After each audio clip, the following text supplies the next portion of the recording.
Nagpapagaling pa hanggang ngayon ang isang welder matapos pagsasaksaki ng kanyang katrabaho sa barangay Pamukid, San Fernando, Camarines Sur alas 7 ng gabi nitong Miyerkules. Base sa salaysay ni Police Executive Master Sergeant Florante Espiritu, ang Deputy Chief of Police ng San Fernando Municipal Police Station, nagkaroon ng hindi pagkakaunawaan ang biktimang si Richard Perez, 33 anyos, at ang suspect na si Nissan Glovio, 31 anyos, dahil sa sumbong ng asawa ni Richard laban sa suspect na nauwi sa komprontasyon at pananaksak.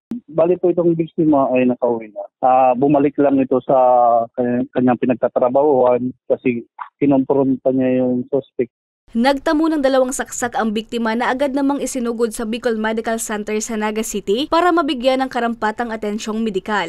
Sa mga kababayan natin na ganito ang dinadaanan, na sana dapat maging mahinahon tayo, pag-usapan yung mga problema, kung ano man hindi pagkakaintindihan, pag-usapan ko para hindi man sa ganitong. Mahaharap sa kasong frustrated homicide ang suspect kung magsasampa ng kaso ang biktima. Para sa mga balitang Tatak Bicol, Richin Boy.